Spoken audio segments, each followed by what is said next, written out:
ఒక ఆంటీ నాకు ఒక మెసేజ్ పెట్టింది. బిడ్డ, నీ వీడియోస్ చూస్తుంటే నాకు చాలా హ్యాపీ అనిపిస్తుంది, కొంచెం బాధ అనిపిస్తుంది. ఎందుకంటే నేను కూడా చిన్న ఏజ్లోనే భర్తను కోల్పోయి ఎన్నో అవమానాలు, ఎన్నో అడ్డంకుల్ని ఎదుర్కొంటూ నా పిల్లల్ని పెంచి ఈ పొజిషన్లో పెట్టా. కానీ వాళ్ళు పెరిగి పెద్దయ్యి ఉద్యోగాలు తెచ్చుకొని పెళ్ళిళ్ళు చేసిన తర్వాత పిల్లల మాటలు విని నన్ను ఒక అనాథాశ్రమంలో పెట్టేసిర్రు. ఎందుకంటే మీ అమ్మ తప్పుడు పనులు చేసి మిమ్మల్ని పెంచి ఒక లేవల్లో నిలబెట్టింది అని ఎవరో చెప్పిన మాటలకి వాళ్ళు విని తనను చాలా అంటే చాలా వచ్చిన కోడన్లు, ఆ కొడుకులు వాళ్ళ మాటలు వీళ్ళ మాటలు విని నన్ను ఒక అనాథాశ్రమంలో పెట్టేసిర్రు బిడ్డ అని. అరే, మీ అమ్మ అలా ఆడా ఈడ పడుకొని ఎంజాయ్ చేయాలి అనుకుంటే నువ్వెక్కడో బజార్లో అనాథాశ్రమంలో నువ్వు ఉండేవాడివి. కానీ తాను చంపుకొని తను తినక నిద్రపోక డే అండ్ నైట్ కష్టపడి మిమ్మల్ని పెంచి పెద్ద చేసి ఒక స్థాయిలో నిలబెట్టింది.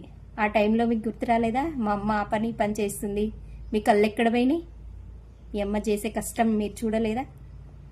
ఆ బామ్మ చెప్పిన మాటలు విన్నప్పుడు నాకు చాలా అంటే చాలా ఏడుపు వచ్చింది. కంపల్సరీ మనం చేసే కష్టం కూడా పిల్లలు చూసే విధంగా చేయాలి. పక్కింటి వాళ్ళ మాటలు వింటే జీవితాలు వ్యర్థమవుతుంటాయి. అదే జీవితాన్ని జీవించే మీ అమ్మ అలాగే ఉంటే ఇవాళ మీ జీవితాలు నడ్డి రోడ్డు మీద ఉండేవాళ్ళు. దయచేసి పక్కింటోళ్ళ ఎదిరింటోళ్ళ మాటలు వినడం వల్ల జీవితాలు ఆగమవుతాయి తప్ప ఏదైనా ఆపదొస్తే ఒక్క రూపాయి ఇచ్చేవాళ్ళు ఉండడు.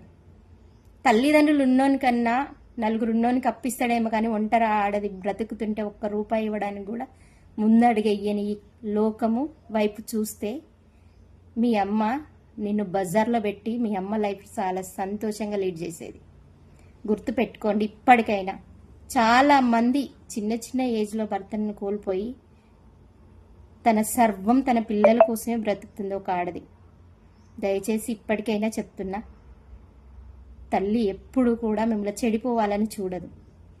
మీకోసం ఎన్ని అవమానాలైనా ఎదుర్కొంటుంది. మీకోసం తన ప్రాణాయనైనా పణం గట్టి మిమ్మల్ని బ్రతికించుకుంటుంది. ఆంటీ చెప్పిన మాటలకు నేను ఎలా మెసేజ్ ఇవ్వాలో కూడా నాకు తెలియలేదు.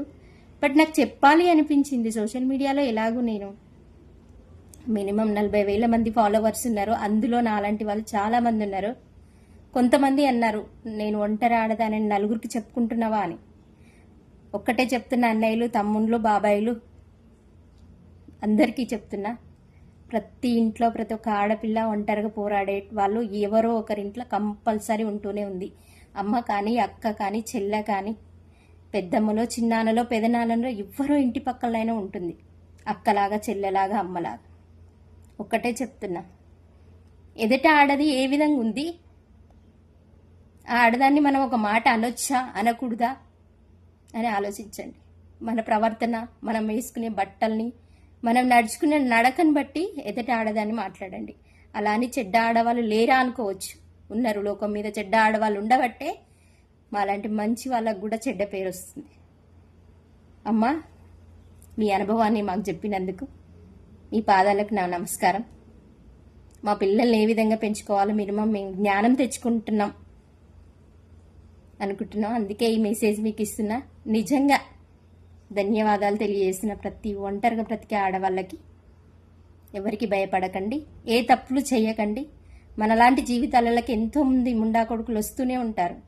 కానీ అలాంటి వాటికి ముందడుగు ఎయ్యకండి.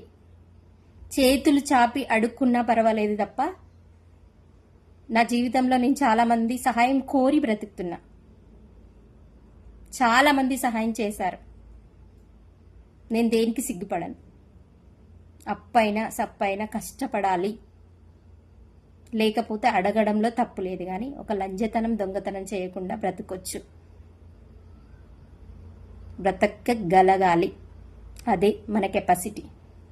మనల్ని చూసి ఇంకొకరు నేర్చుకోవాలి, కానీ చెడుగా కాదు, మంచిగా. మనం బ్రతికినప్పుడే మనకు విలువ ఉంటుంది, మన పిల్లలకు విలువ ఉంటుంది. Thank you.